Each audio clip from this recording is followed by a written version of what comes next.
Müasir dövrümüzdə dilin inkişafı və onun təmizliyinin qorunması çox ciddi yanaşma tələb edir. Səbəb də odur ki, indiki dövrdə kommunikasiya texnologiyalarının inkişafı ilə bağlı və cəmiyyət üzvlərində geniş yayılması dilin sabitliyi üçün, təmizliyi üçün təhlükə yarada bilər. Nəyə görə?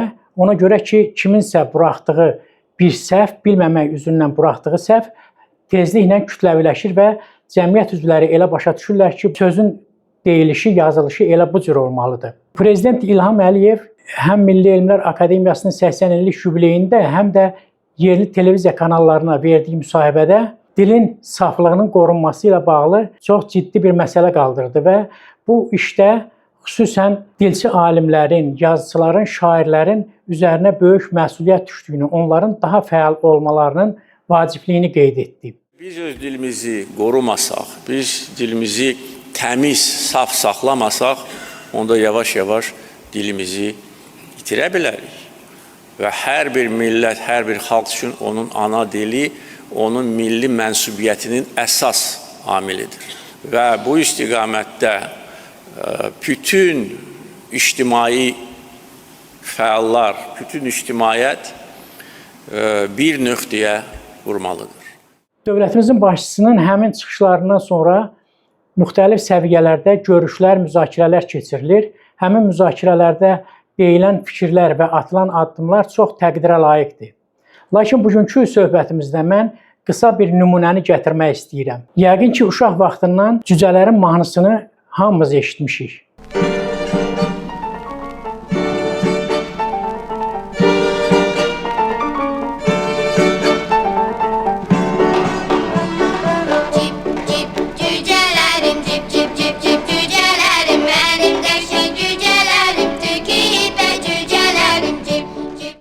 Onun bəstəkarının Qəmbər Hüseynli olduğunu da çoxlarımız bilirik.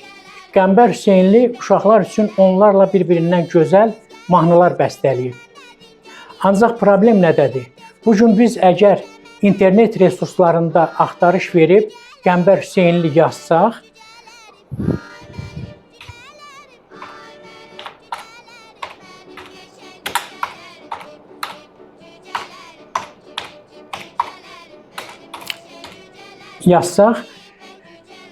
qarşımıza acınacaqlı bir mənzərə çıxacaq. Həmin mənzərə nədir? Qəmbər Hüseynlinin, yəni bəstəkarımızın adı N ilə yox, M ilə yazılıb, yəni Qəmbər Hüseynli.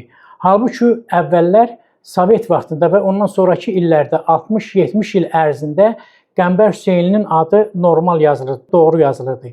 İndi Bakı Musiqi Akademiyasının saytı istisna olmaqla bütün qalan qəzetlər, jurnallar, agentliklər, ümumiyyətlə dərsliklər, notlar, indiki dövrdə hamısı Qəmbər Hüseynlinin adını düzgün yazmır. Yəni, M ilə yazır, Qəmbər Hüseynli.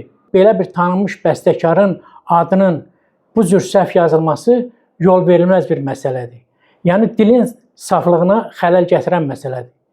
Nəyə görə? Çünki Qəmbər Hüseynlinin adını kimsə axtarış verib yazanda, xüsusən gənclər, kimsə axtarış verib internet resurslarına baxanda, onun iki deməli cür yazılışını görür. Həm N hərfi ilə Qəmbər, həm də M hərfi ilə, yəni M ilə Qəmbər yazıldığını görür.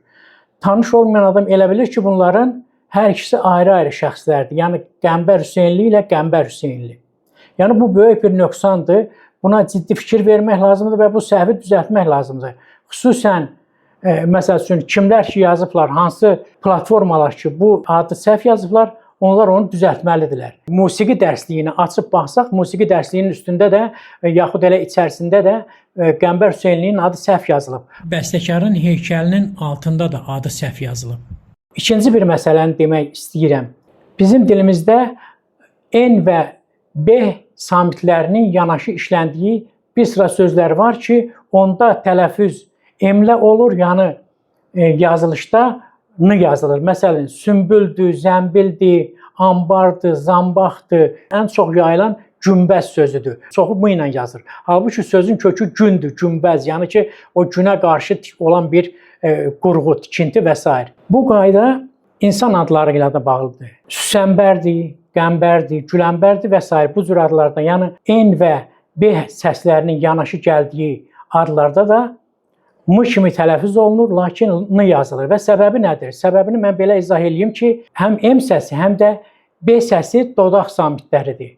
Ona görə də N səsindən, yəni dil dodaq samitindən N-dan B-yə keçəndə dil çətinlik çəkməsin deyə B-nin təsiri ilə, B-nin təsiri ilə səs assimilyasiyaya uğrayır. Yəni dil N-dən B-yə keçmir, M-dən B-yə, M-dan B-yə asanlıqla keçir. Yəni ki, məsəl üçün deyirik, sümbül M ilə səslənir, ancaq yazılışda N ilə yazılır. Bütün bu qaydalar orta məktəbin aşağı siniflərində öyrədilir. Yəni ibtidai siniflərdə bu yazılış qaydaları öyrədilir. Hələ təzə öyrənənlər var, yaxud da ki, Azərbaycan dilini öyrənən, bəstəkarlarımızla maraqlanan əcnəbilər var.